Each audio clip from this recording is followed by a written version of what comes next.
Good evening, ladies and gentlemen, and welcome to Garena Premier League 2015. This is the summer season. I am GS Amplifier. Of course, ako naman po si Gia Shinboy, ang dating sa Shinboy with a 1, 4, and I.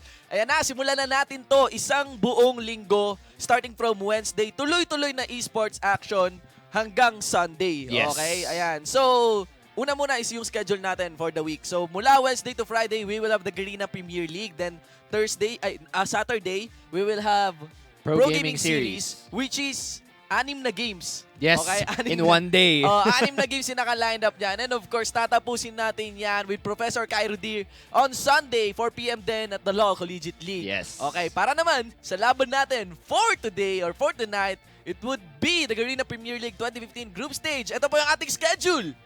Alright, so that's Boba Marines versus Bangkok Titans from 6 to 8 p.m. And after that, we're going to have Mineski Globe versus Go to Sleep from Thailand. Mineski Globe are very own from the Philippines. We'll see how these games will turn out. Boba Marines versus Bangkok Titans.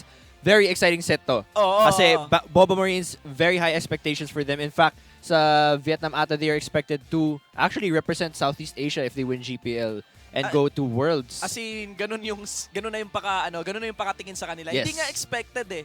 As in, parang Boba Marines equals representative ng for Southeast GPL Asia sa World. So, yes. Ano bang meron kasi dito sa Boba Marines? Ano ba yung nasa lineup nila when they shake it up, di ba?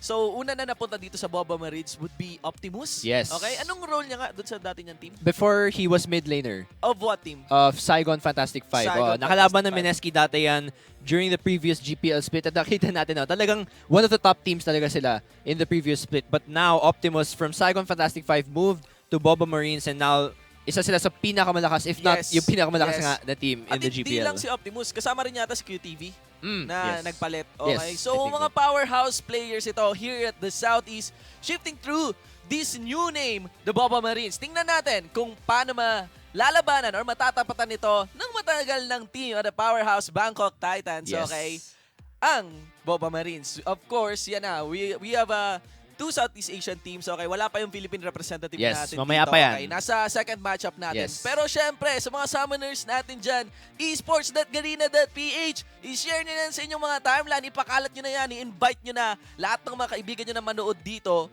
Kahit mga Southeast Asian teams to, walang Filipino teams dito, kailangan nyo makita to. Yes. No? It is inherent na makita nila to. Malaman kung sino yung mga makakatapat at mga kalaban. Anong threat yung nasa labas ng bansa. Yes. Sabi nga nila, Lon, amin ng Spratlist. Okay, so let's get into the drafting phase. This is the match between Boba Marines versus Bangkok Titans. Yan, Alright, so looking at the ban champion, it's gonna be Fizz and Rek'Sai ban. Halata naman yan. Actually, Fizz, special ban yan towards Bangkok Titans because Warlock does play top Fizz. Yes. So TP Smite, alam naman natin yung top Fizz na nakita natin from TG, especially in Mineski, so that is expected. Rek'Sai, Kalista Sivir, these 3 very standard bans. Yes. So very strong picks now in the current meta. Echo, even with the nerf. Ayun nga, ban yung Echo dito. So gusto ko ma-inquire, ano ba ang GPL ngayon? 5.12, 5.11? I'm actually not sure if it's 11 or 12, but I could guess baka 11. yeah, because kasi ban pa si Echo eh. Sa 12 ang heavy. Yeah, medyo heavy na nga yung ban. Ng yung nerf kay sa kanya, Echo. yes. Oo. Exactly. So probably 5.11 patch. Echo still very much hurts. Alistar, napakasakit pa rin yan at napaka-annoying. Wala namang ginalaw dyan kay Alistar eh. Oo. Yes. And now banning Rek'Sai. So what Boba Marines does is they take away one very strong jungler. Yes. So si Rek'Sai, and they take Gragas. Yeah. And assuming na 5.11 to, very big move yan because obviously if you don't get Rek'Sai and Gragas, napipilitan ka na mag-Sejuani in the patch, which compared to Gragas, not as priority a pick in the jungler. Yes, oo. So, also, we have a Sivir ban here and Kalista.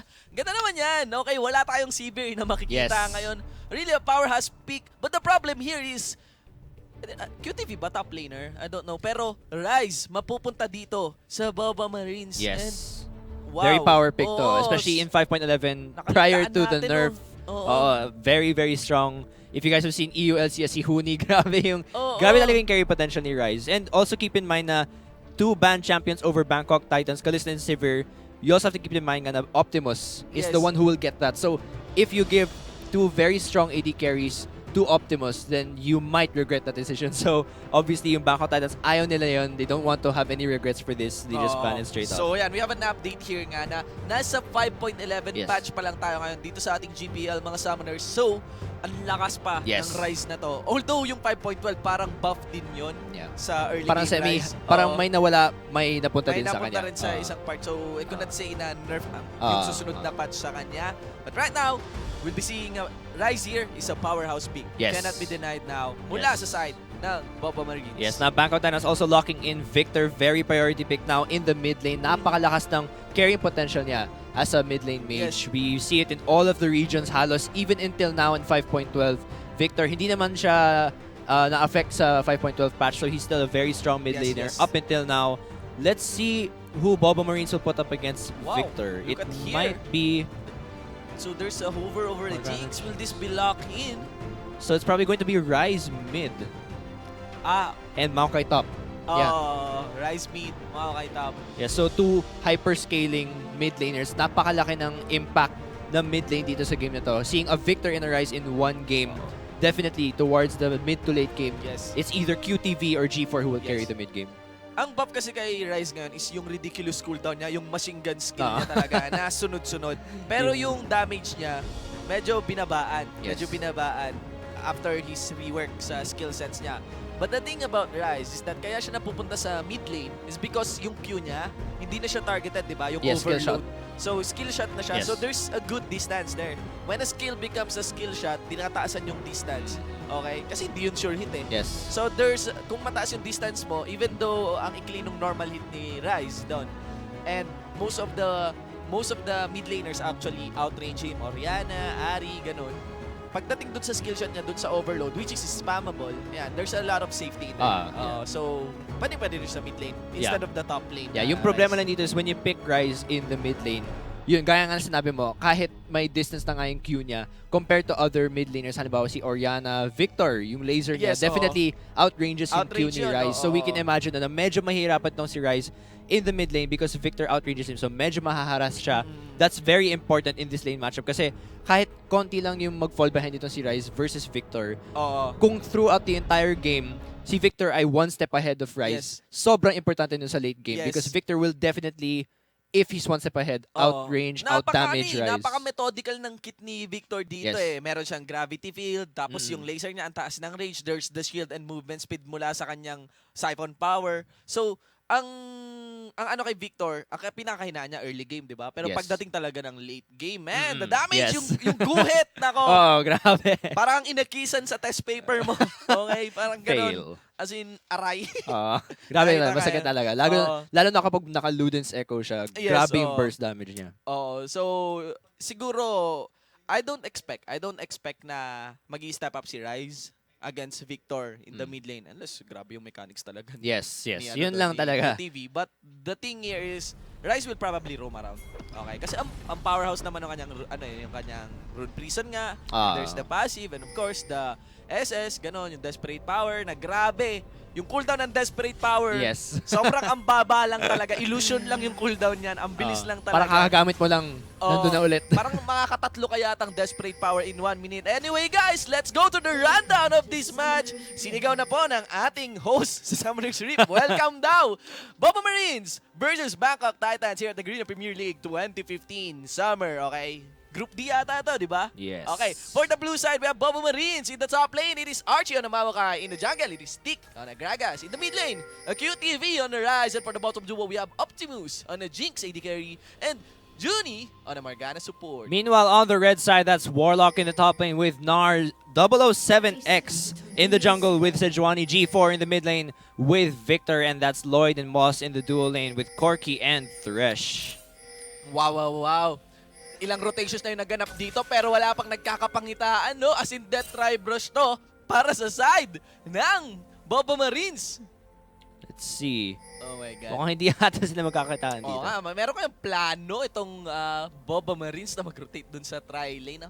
Or will they patiently wait? Take note, may death sentence. Bump mula. Oh my God. Magpakita si W7. Pre. Ayun na, nakita na. Oh, Dark Binding. Hindi bibigay. Ang daming tinapon. Only the 7. No! Yon, Rune Prison onto G4. Still tatakbo pa rin. I think that's Ghost. Okay. Flash Ghost ang hawak dito ni G4. Okay. Yeah, What's so one Summer's flash for one ghost for yes, each yes. team. So sakto-sakto lang. Ano lang, saktong trade lang. Although, tingnan natin sa distribution dito, lane swap, ipupull out ng Bangkok Titans. Yeah, Right? interesting. Jinx will go to the bottom lane. Okay? So, Medyo understandable naman to, no? Because considering yung rockets ni Jinx versus Corky's normal attack range, Kaya nga eh. mas mataas yung range ni Optimus. So they will outrange and posibleng maharas ito si Corky. Alam naman natin lahat kung gaano ka-importante yung Trinity power spike ni Corky. So kahit ma-hold back yun ng konti. Lamang talaga sila at the bot Jinx. lane, yes. Plus, siguro respect na rin yan because alam ng Bangkok Titans kung gaano kalakas si Optimus from Saigon Fantastic 5 this split and last split as well. Yes. So that's definitely just going to respect their power. They want to make sure that Lloyd with Corky hits his Trinity Force as soon as possible. So better to get the lane swap. Yung maganda dito is that Victor has no ghost. So medyo mas vulnerable siya in the mid lane for a gank. That might help QTV. Oh, nako, Junie. Face checking or meeting up 007 and Warlock here. They're going for the chase. Nasa likod nila actually sila Mawakay and even Gragas. There might be an engage here para sa Scuttler. Okay, andyan si Archie. Sapling toss!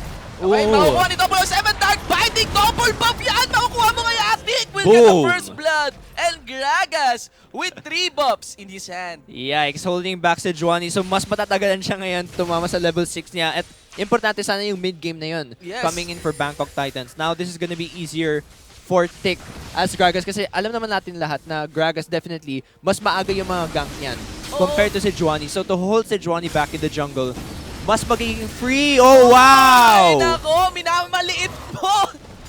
Wow. Yung Rise! Nakita mo naman yung skill na yon. QW Rune Prison. After 2 seconds, QW Rune Prison. Kaya siya na-nerf eh. I don't know kung Grabe. QW, pero yung tatlong skills siya agad, binibitawan niya sunod-sunod. As in, QTV, ayan, QE Rune Prison pala. Ayan, Yes. QE Rune Prison. As in, sunod-sunod.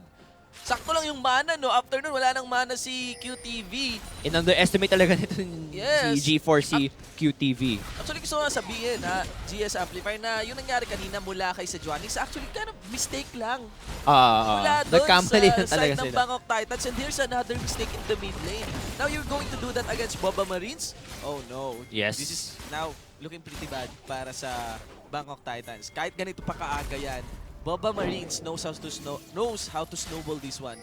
Oh, exactly. Tsaka, yun na nga, ideally, yung mid lane, dapat si G4 yung may upper hand dyan. But now he has no summoner spells. Tapos nakalamang pa si Tick sa jungle dahil sa first blood na nakuha niya kay 007X. This is looking like a medyo dangerous early game para sa Bangkok Titans. Hinayaan ni G4 na makalapit sa kanya. Archie getting burned out. Valkyrie, one normal hit. There's another normal hit. Lloyd gets the kill. 2 for 1 now, Bangkok Titans. Yeah, so they're getting the lane swap that they want at least so far. In terms of CS, even pa naman sila. Let's see. Barrel roll on 007.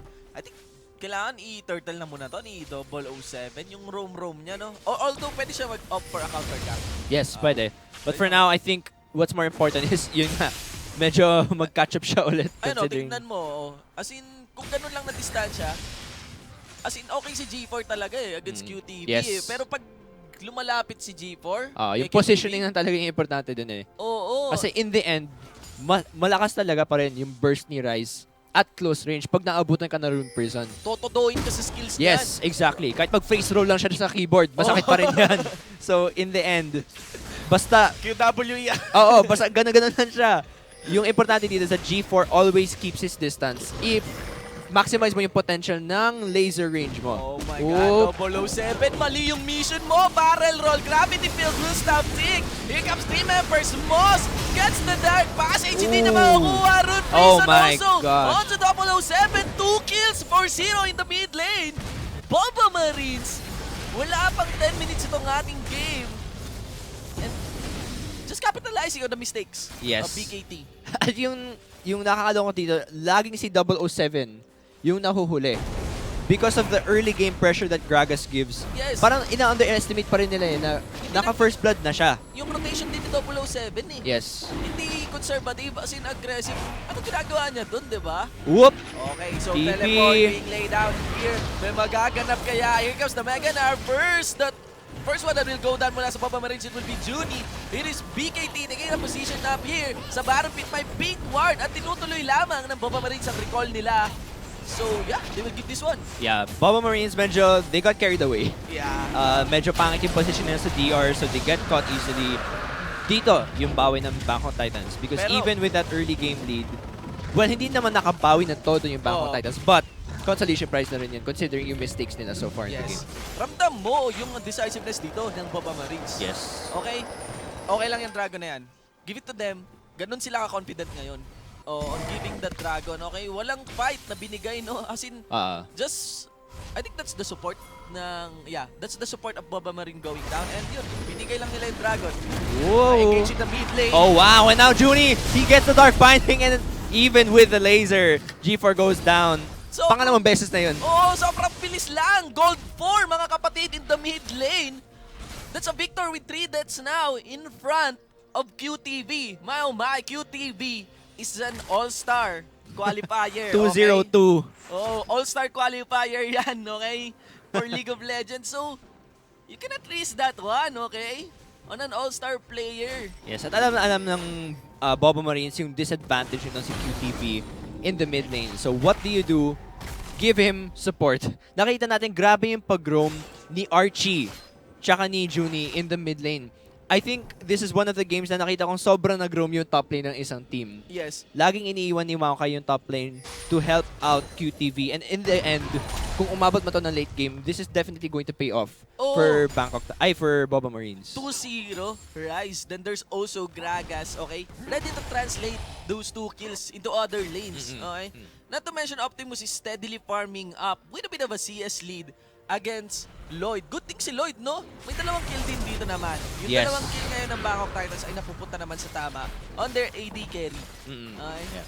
The thing here is, there's a Negatron cloak para kay Rise. So, Rise knows hindi niya kailangan ng damage para kay Victor. Okay? As in, malakas pa rin yung burst niya. Oh, yung skill niya, enough na yun. Just to sustain, para tumayo ka lang sa harapan ni Victor. With this kind of itemization, pwedeng ma-zone na ni Rise si Victor. Pwede actually. Kasi alam naman niya na kahit 2-0-2 na siya, in the end, ikaw pa rin yung kumukuha ng teardrop eh. And that definitely sets you back in the mid lane compared to a Rise that's going to get his first upgrade on his Hex score, tsaka yung Morenonomicon. Yes. So definitely, in terms of harass, in terms of CSing, wave clear, lahat yon, panalo pa rin si Victor towards this early to mid game. So alam niya na kahit nakakuha siya ng lead, hindi pa rin siya todo aggressive, but wow, he's going in! All in talaga. Although there's the damage. Grabe. Wow! Rocket. That call. So close. As in, ramdam nila, no? Alam nila kung kailan din i-call. Na, sige, itodo natin tong mid lane. Ready mo yung rocket nun. Although, mas nauna lang si QTV doon. Delay the good call. Ooh! Wow, the Glacial Prison's coming in! And now, that's the response from BKT. That's gonna be kill. Wow, he actually, takes down G4 again. And even with the response na nakita natin na kahit nakaland siya ng Glacial Prison, wala pa rin. It is a G4 with a 4 for a death. Para dito sa side ng Bangkok Titans. Paano pa sila makakabawi dito? This is just the end of the early game, or we could say, kalagitnaan. Oo, kalagitnaan. Kalagitnaan pa lang, hindi pa itong mid-game, mga kapatid. Laning phase pa lang to. I think, with this kind of Victor falling behind sa isang Gragas, mahirap na rin mag-play conservatively kasi ano yun gank yun, di ba? Kasi todo gang yun, all in doon, nag-flash, ready na rin mag-flash in si Gragas talaga. But here is in the bottom lane. Wow, exhaust onto Lloyd. There's also a matchup in the top lane. Palitan na ito. Alam nilang walang jungler. Take goes low. Lloyd! Yun, tumama. Oh, wow! And that is one normalit mula kay Moss. Ang daming flash na nagaganap dito. That sentence of the Optimus. It is Lloyd again. Rampaging through members of Baba Marines. The only hope is in the bottom lane. Tama yun. The only hope. So accurate for this game. 3-0-1 already. He's ahead in CS. 4,300 to 3,200. He's 1,000 gold ahead. That only means na siguro, ideally for Bangkok Titans, what you want to happen is makuha niya yung Trinity Force niya ahead of the Infinity Edge coming in for Jinx. And yun yung magiging hope nila. Once Sejuani gets the level 6, use Moss and Sejuani to roam the mid lane. Yes, Help yes. G4 to get back in the game. Kaya na ni Lloyd eh. Oo, Pwede na siya yan, mag-lane alone. Just leave him alone. Get G4 back up in the game. Yes, yun. Sabi ni GS Amplifier, kayo mga summoners, ano yung naiisip nyo na pwedeng pambawi dito ng Bangkok Titans? Although if you look into the gold, 17.1k gold. So, ayun nga parang nai-even out na tuloy ngayon ni Lloyd. So, mahirap mahuli tong Corki. Mahirap mahuli tong Corki. Pero there's a good reason on taking good care of this Corki kasi eventually, a few minutes from now, they're going to focus this bottom lane. Okay, or pwede naman sigurong i-pierce nila, i-blitz nila itong mid lane, itodo na rin. Pwede. And wait for Corki to respond. Tapos yun, pakiramdaman na lang sino ang lamang. Yes, pakiramdaman talaga. In the end, shot calls lang to eh. Do you want to leave? Yung pwede nilang gawin actually is to spread vision down the bottom lane. Yes. Keep Lloyd safe. Kasi kaya naman niya alone in the bottom lane and then roam around mid lane to get G4 back in the game. Kasi up until now, 0-4-0 pa rin siya. And Ryze, I think, is about to get a core item soon. Siya pa yung nauna kay G4. Laking lamang nito pag nakuha niya yung Abyssal Scepter niya. Yes. Although, I don't think that's enough gold para mag-Abyssal Hindi pa. Scepter. Hindi pa yata yan ang pambili ng recipe. Alright, so, there is... Wow, Boba Marines again, collapsing here. In the mid lane, ibiblitz yata nila to, no? Iwanan na lang sige yung bottom lane. And tara, dito tayo sa mid lane. Optimus Journey. Oh, wow! Si Nightstep papunta sa may Dark Binding. Isap mo pa. Kukunin mo yung Dark Passage. No, there's a Chaos Storm. Wala na rin may babato si Optimus dito. There's that miss. Yikes. Explosive cast. And here comes Bangkok Titans for a turnaround. To turn around din yung Boba Marines patakbo dito sa engage na to. Yeah, meanwhile, split push coming in for Lloyd. He's now at the bottom lane. Ryze is gonna have to respond. Dragon is now live. I think Bangkok Titans has the upper hand, no? Yes. In terms of Dragon. TP is up right now, coming in for Warlock. So if Ryze takes too long in that bottom lane, they might not make it enough time for Dragon. Medyo di ko nakuha yung ano na yan, Explosive cast na yun. Oh yeah, I think ito na niya i-predict ata yung movement ni Victor. Hindi siya close call na miss eh. Malutong na mali siya kasi as in, kitang-kita. Andito kasi si Victor tapos nandito yung explosive kasi parang medyo malayo.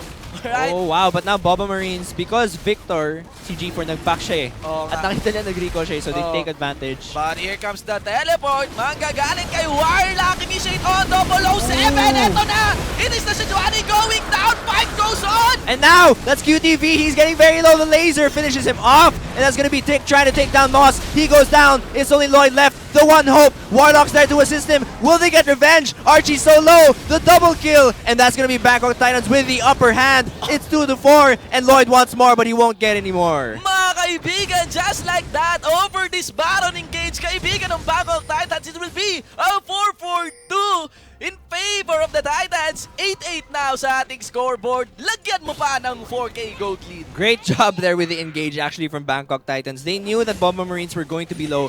Good choice actually kahit nag-recall si G4. Dahil medyo mababa pa yung damage ni QTV tsaka si Optimus. Kasi when you compare QTV Optimus to G4 Lloyd, mas mataas na yung damage output ni Lloyd tsaka ni G4 kahit down na si G4. So they took a while to take the Dragon. Bumaba yung overall health ng team. Yes. And then the full engage coming I would in from say Bangkok nagsilabasan Titans. yung Negatron Cloak saka lang after this ganitong alanganin na position para sa Boba Marines, di ba? Plus wala pang Infinity Edge si Optimus. So talagang mababa na talaga yung damage output at this point in the game. Wow, simula sa isang 7-minute game na nag-4-1. Yes. Ngayon, Now we are 8-8. seeing an 8-8. This is getting interesting, mga summoners. Match between Boba Marines, Bangkok Titans. Abyssal Scepter, kompleto na rin para kay Ryze. Morello Nomicon, humahabol din. Itong si G4. Okay, wala lang boots. Itong si G4, no? And you cannot underestimate kasi kahit expected yung Boba Marines to become the representative of Southeast Asia, sobrang successful the Bangkok Titans in their own local scene sa Thailand. Kaya pala. Yes, so they're very successful in their own scene even if nawala na yung, hindi pa rin, yung Saigon Fantastic 5 pa rin nawala ng Optimus. But still, Bangkok Titans in Vietnam, they're still very renowned to be a very strong team. In fact, they had a 1-year winning streak na yung tumigil lang doon actually is yung kalaban na Mineski mamaya, which is Go to Sleep. But just considering na may 1-year winning streak sila, that's a very big thing. Yes, It's very similar actually to Mineski when they had a whole split, playoffs sa na PGS. dire-diretso. Anong team ang anong bansa galing ang Go to Sleep? I think they're Thailand also. Thailand Sila din. yung nag-end ng 1-year winning streak ng Bangkok Titans. Kasi nung sinabi mo yung mga Southeast Asian countries, ang naalala ko ay Indonesia. And may nabalitaan ako about tragic incident sa Indonesia. Yung plane crash, tumama sa presidential area. So yeah, we're giving our regards, okay? Okay, our respect to those who lost their loved ones. I think 100 people died over the unfortunate incident sa mga kasama natin doon sa Indonesia. So yan. Alright, Root Priest on to G4! Chain! Toto ito! Flash! There's also a Dark Passage, but not enough to put G4 onto safety. That's another pick onto G4. Ito na lang ang problema actually ng Bangkok Titans. Si G4 lang eh. And yun talaga yung pinaprioritize ng Bobo Marines. Ayaw nila makabalik si G4 sa game. Yes. Even if yun, alam nila yun yung kailangan ng Bangkok Titans Because at this point, medyo mahirap na i-take down si Lloyd. So what do? You make G4 useless in the late game. Kasi doon mag-shine yung Bangkok Titans. Ay, yung Bobo Marines at this point. Okay, flashes in, flashes out. Pero anong flash yon? Optimus gives Lloyd a godlike. Alright.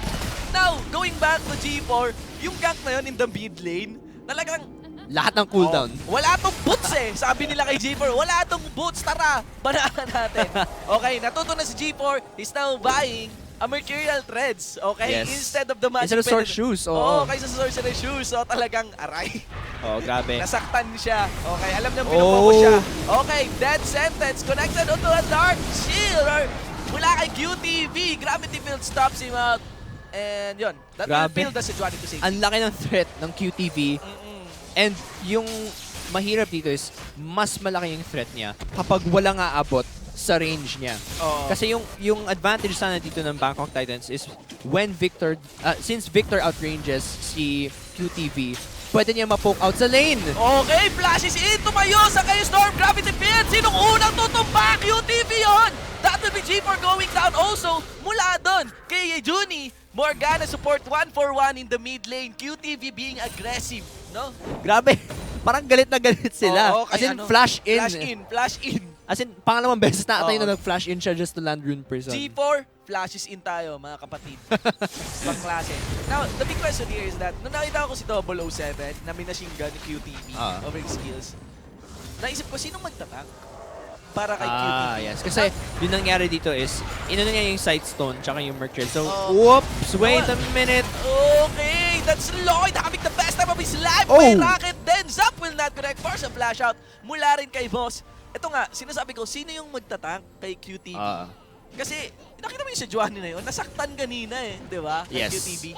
So, parang hindi siya tank. Oo nga So, isa pa nakita ko si Warlock. But looking into Warlock's item, Black Cleaver verse, instead of a Hex Drinker, okay? Kahit ang kalane niya, ay hindi niya pala kalane, nag-lane swap pala. Pero although for a certain time, nakamatchup niya rin yung Mawa sa top. Si Archie. So parang hindi Hex Drinker yung, hindi Hex Drinker yung ating Nard dito. So I wonder, sinong pwedeng magtangay QTV? That's the threat now, no? If there's a good protection para kay QTV, they could easily go for a lockdown. Kasi kahit tank pa ang i-target dito nila QTV. Although yun, the problem here is paunahan tutok. Kung sinong mauna rin tumumba. Kung sino ba ma-pick off ni QTV. Kasi Lloyd, wow, diba? Ang taas ng burst kay Lloyd. The big one damager is there. At this point, medyo squishy nga lang talaga yung si Warlock tsaka si W2D1 kasi nag-invest na sa vision. Tapos nag-aim si Warlock siguro na i-bully out si Archie and get some damage with the Black Cleaver. So, yung suffering nila doon, hindi nila kayang itang si QTV at the moment kasi hindi naman nila in-expect na ganitong kasakit agad si QTV at this point in the game. The first did not connect. Wala rin ba na si QTV? Pero that's the good thing for BKT. Nakita natin, kaya ni Lloyd si QTV. So as long as someone can dual rise at this point, yun talaga yung importante. Yung mahirap lang nga dito is because si G4 yung medyo long range na consistent damage din dito. Importante siya You need to bring him back in the game. Yung ginagawa ng Boba Marines is alam nila na yung late game, dun sila magsha-shine.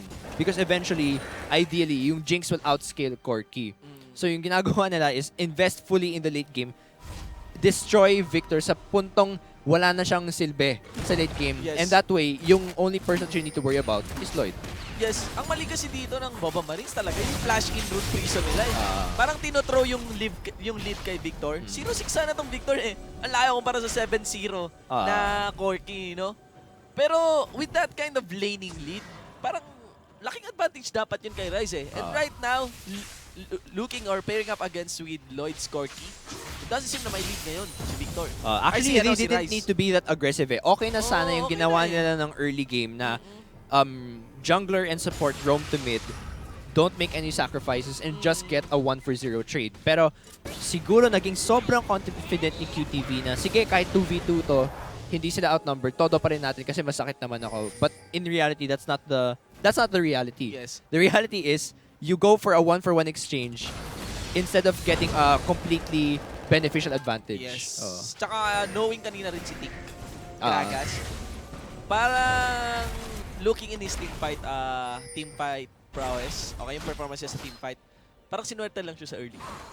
Actually, Overpicks sobrang na aggressive 007. niya sa early game eh. Oh. That's why parang mukha siyang sunete. Kasi in the early game, versus sa Sejuani, wala kang kalaban kasi yun nga, hindi masyado magagank yung Sejuani in the early game. Oh. So, he took full advantage of that. Tinodo niya yung Yes. mid lane and that paid off during the early game. Yes, Pero but come the thing is, mid-game, pagdating ng mid-game sa team fight, parang explosive cast na panalo. Yun yung hinahanap natin. Wala, ayun! Ganun! Ano explosive cast yun, pre? Yeah, they're just doing that to save the tower. Is Dragon No, Dragon's not coming out.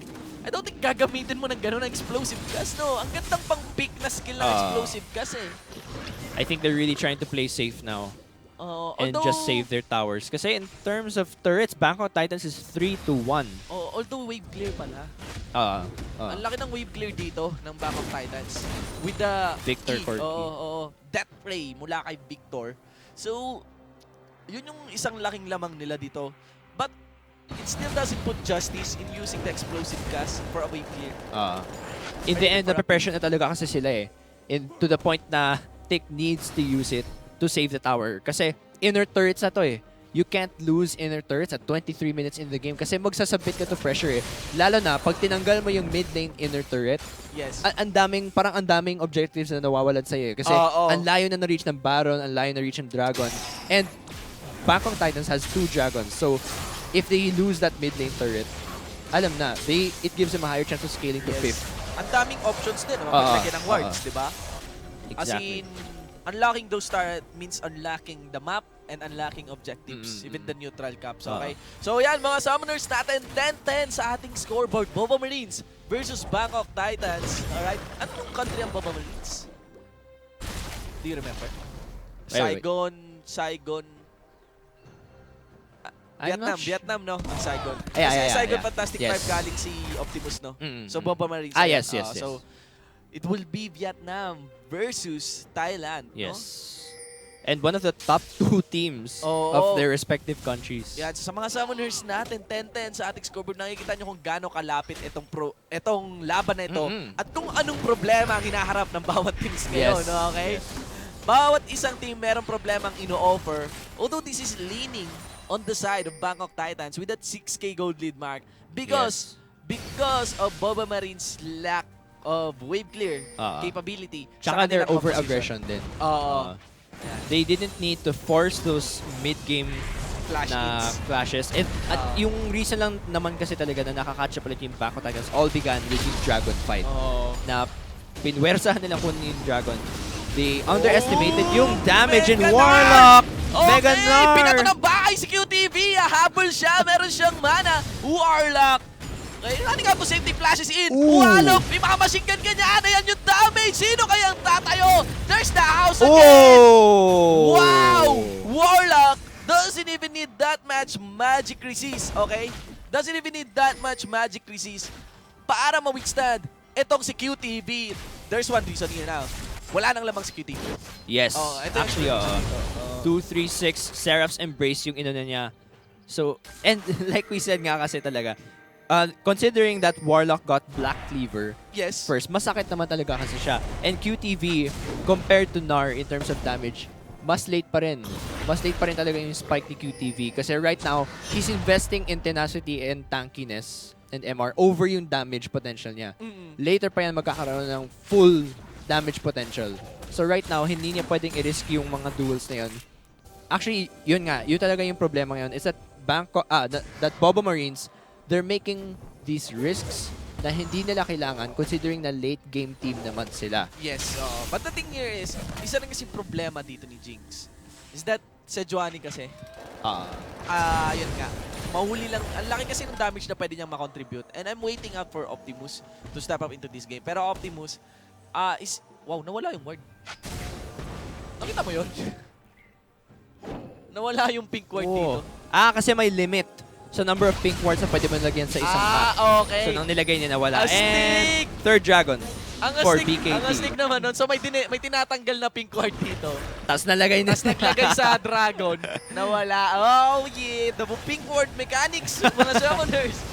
Akala ko may bug of some sort. Nice, nice. Nakita ko na yun kasi dati. Nagtaka sila, ano yun? Ganda nun. Nawala yun. Pang-deny ng pink ward. No? Pag nakita mo tinatanggal yung pink ward mo, maglatag ka ng pink ward.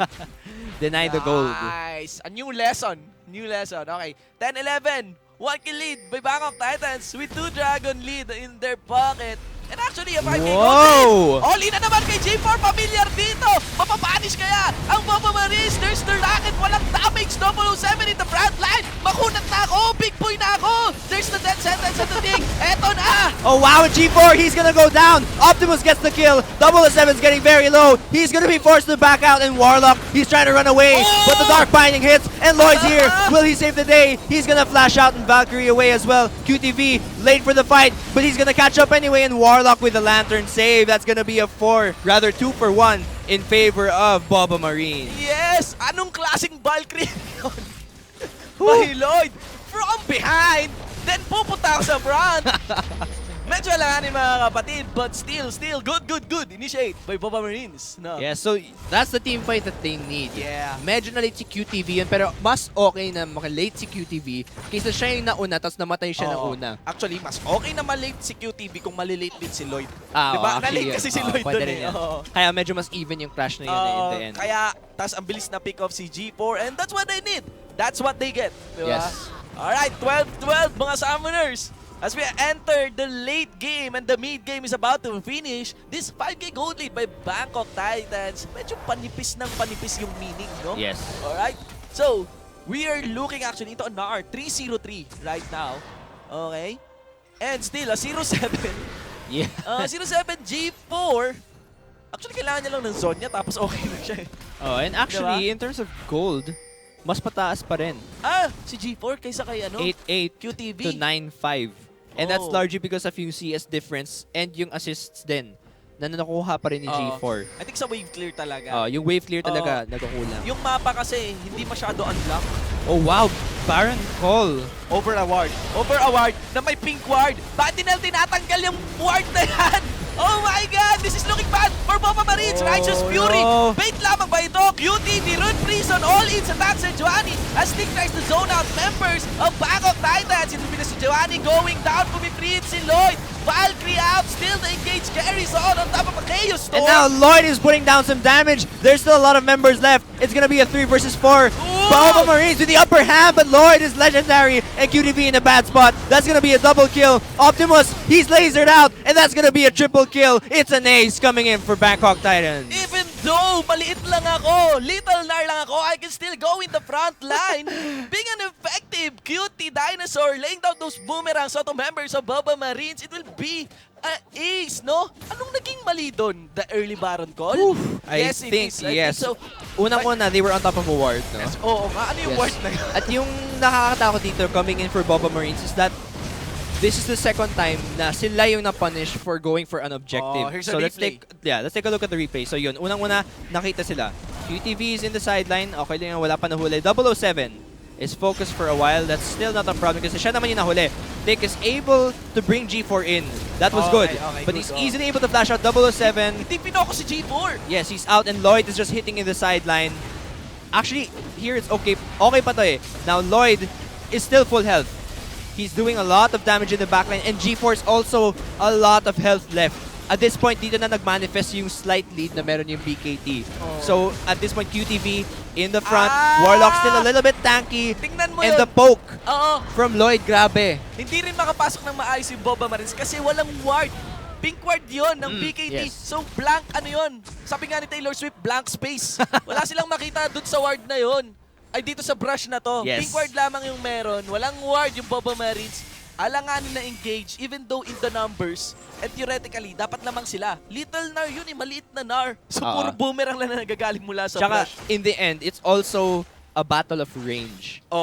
Kung makita natin, no, yung laser tsaka yung missiles ni Lloyd, Yes. totally outranged yung damage output ni QTV tsaka ni Optimus. So in the end, sino yung mas nakakagawa ng damage towards the carries? It's Yes. BKT. Kasi Optimus can't reach Lloyd, sobrang layo niya, and QTV, yung tinatamaan lang niya, yung tank, kanina nakita natin yung finocus niya, si Sejuani, kasi yun yung nasa harap niya. Yes, yes. What's important for Boba Marines at this point is to bring the carries closer. Yes, so... And yun yung mahirap, kasi yung only way that you can do that is with a good dark binding and an explosive cask from Tick. Pero nakita Combo natin, nga eh. kahit nag-explosive cask, yung si Tick Dito towards tumama. G4, he flashed out, Oo. tapos buhay pa rin siya kasi wala nga naka-lockdown sa kanya. Ang ganda ng explosive cast ni Tick dito eh. Ang Yes. nangyari, si G4 tsaka si Lloyd yung nandito. Oo. Ang problema si Lloyd, dumausdos lang. Oo, napalayo Dumausdos lang lalo dito siya. Eh. Dumausdos lang dito sa wall na to. Si G4 na-displace dito, pero hindi agad na-focus. Yes, exactly, Oo. exactly. Kasi nga, yung inuna ng Rune Prison, si 007, imbes na si G4. So, the important part in a clash, wait, there's a pick. Oh, Phosphorus Bomb! Force a flash out! Valkyrie, methodically, legendary, Lloyd will become one. Yes, and now they're just invading the jungle. Pick lang yun. Oo. Very simple. They don't have a lot of vision. Sobrang dilim ng map sa side Yes. na to for Boba Marine. So it's an easy pick coming in from Bangkok Titans. Like I was saying earlier, if you're gonna pull out a team fight dito, kailangan ng lockdown potential on the carries you're coming in from Boba Marines. Use the Dark Binding and Rune Prison! Okay, all in on top of a Vengeful Maelstrom. Ifo-focus yung Mega Nar. Bangkok Titans will rampage through. Wala na ring tank para dito sa Toric to. Most will go down. Chaos Storm sa taas ni QTV. Buelong-buelo itong Nar. Last member na ito. No, yes, last na nga. Juni was just the only one staying up. Kakagaling lang sa kanyang base as 3 members of Bangkok Titans will clear through dito sa bottom side ng Boba Marines. 12,000 gold lead. Oo nga. At this Lead point, lead na to. Baron Buff, wala na akong masasabi Oo. actually masyado dito. Ito yung nagagawa ng isang Corki na 13-06. Yes. Look at that score! Bakit Grabe. Lloyd? Sabi nga, BKT. Wow. Tsaka si Nar, no? Bulong-bulo si Nar doon. Eh, may damage kaya tong Nar. Oh, exactly. Nakita mo naman yung shred. That's onto black, QTV. black cleaver. Tapos meron ding shred itong si Corki, di ba? Yes. So, ang taas ng damage na nanggagaling. Sobrang taas ng Sa mga damage. Titans. Even with a G4 and the behind towards the mid game, because of the wave clear, because of the risky plays that QTV was making na unnecessary, Yes. Bangkok Titans is able to get back in the lead. And then in terms of team fight, they gave away the Dragon, na-ace naman sila. I'm not sure if that was an ace, but they definitely lost that.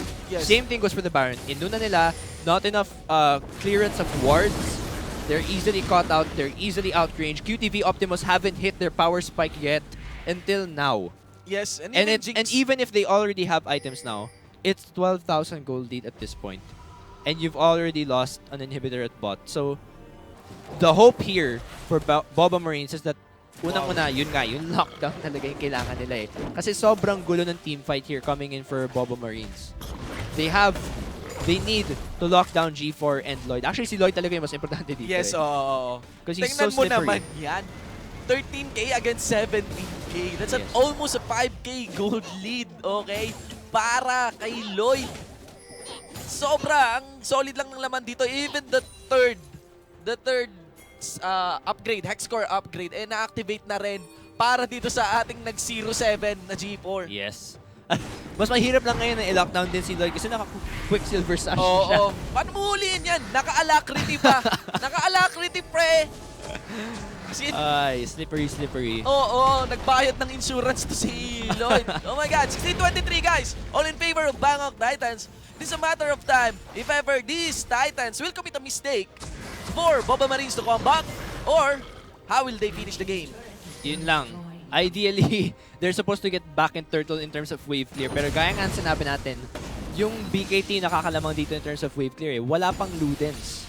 Si G4 niyan. But Lloyd and G4 are enough to clear these waves. So, medyo mahirap na i-contest yung mid lane tower na to. Especially with the amount of poke coming in from G4. Ang masasabi ko dito sa sa playstyle ng sa nangyari dito sa Bangkok Titans, yung kay Kuya Jobert, na-provoke Na-provoke kami! Na-provoke. Oo, ang laki nung lamang nung early game. Grabe. Na-provoke, ayan, kumambak, ayaw magpakill ni Lloyd. And wow, 4 dragons already. So, isa na lang. Yes, mga In kapatid. fact, feeling ko nga hindi na aabot the 4th dragon to. Baron coming up in a minute. And I don't think that BM has enough wave clear to push. Yes, they're actually pulling up a strategy, leading Nar on the bottom lane. 4 members will push this mid lane as the top lane pushes in their favor. Oh, and they're moving up to Baron now. Mabilis na wave clear lang sa top lane. Ma-unlock na yung Baron. Although, 45 seconds. Medyo marami-rami eh. May oras pa para maglagay ng wards. Yeah, there's ward para sa Baron natin. All over the base. There's a recall. Okay, recall ang ipupull off dito ng Bangkok Titans. Okay, ang dami nilang gold to spare. Alright, yan. Kanya-kanya nagkakaubusan yung mga gold natin. Going to the itemization now, we have a Sejuani ready to catch all the skills, no? Yes, With wow, this double Patches locket. Veil. Nakita natin sobrang Wala prioritizing yung damage ng ni QTV. Gustong iwanan talaga si Ryze. And at this point, okay na rin yun eh. Kasi team fight talaga na lang yung hinahanap dito. It's all about the team fight at this point. Double locket. This is just wow. And also, keep in mind, Moss getting Crucible. So, kahit maka double binding pa yung Bobo Marines dito, I'm not sure they can lock him down. Inaanap ko rin kung kailan mag-i-scale to. Parang hindi talaga nagre-reflect yung Jinx peak ni Optimus, no? Yes.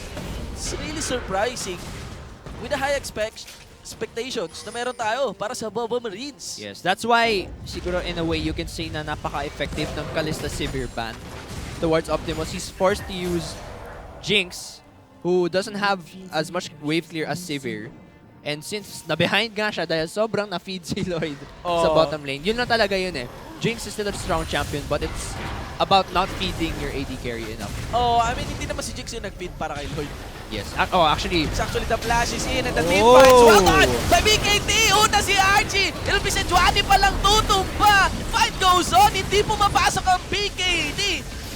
Bobo Marines has enough to zone out them. Wow! Si G4! Eto na ako! Gagante! Hindi na kailangan ng bahay mula kay Warlock and still the fight carries on! And now it's gonna be a 4 versus 3. Oh no, 4 versus 4. But QTV's not here and Lloyd is legendary. The DP's coming in and that's gonna be Archie trying to make a play. He gets stunned and now Bobo Marines are just trying to turtle out. Wow! Can they win the team fight? Warlock! He's getting low and Moss is also here. The Flay comes in and that's a triple kill for Lloyd. It's an ace. Bangkok Titans, the representatives of Vietnam, one of the top teams of their region, is gonna end this game and take the first game of the set. Yes. Both of the AD carries has the free hit. Warlock teleporting for swag points as they're going to clear up this Nexus and taking on victory para dito sa Game 1 against Bobo Marines, Bangkok Titans, mga kaibigan. Wow, so what an intense game. GG, well played to both teams, but again, Bangkok Titans with the upper hand. Nakuha ng BM yung early game sana. But they took a lot of risks. It didn't pay off. They didn't win fights in Dragon and in Baron. Lloyd got fed. Fed. Tsaka kanina yung last clash, nakita niyo naman yon. Jinx, free hit si Jinx. Free hit din si Corky. Well, 5k yung lamang sa gold, so we know all of that. Yes. Meron si Corking magic damage, meron siyang true damage, Tapos meron may Quicksilver tsaka Crucible pa na so niligtas sa it's a kanya. matter of time, okay? Yes. Walang wombo combo, well, kasi nga RPG meta tayo ngayon. No wombo combos, but there, nakita nyo, pagdating sa AD carries, nag-reflect si Lloyd. Yes. Stellar performance. Mga kapatid, 16-08. Bangkok Titans Lloyd. Yes, Wow. so grabe talaga yung carry potential ni Lloyd. And I think BKT will want to do the same thing again next game, no? Yes. It's to really take advantage, no, of the tendency ng Bobo Marines to overcommit and to take risks that they don't need. Will Bobo Marines learn their lesson from this first game and get revenge in the next game? We will find out. There will be another game. Yes. Dun yan sa ating Game 2. Game 1 pa lang yan, mga Summoners. So yan po. Ako po si GS Shinbo and that is the Shinbo with the 1 for an eye. At ako ba si GS Amplifier. This is the Garena Premier League 2015 Summer. We'll be right back for Game 2. Hold on to your seats, guys. Okay, see you on the next game.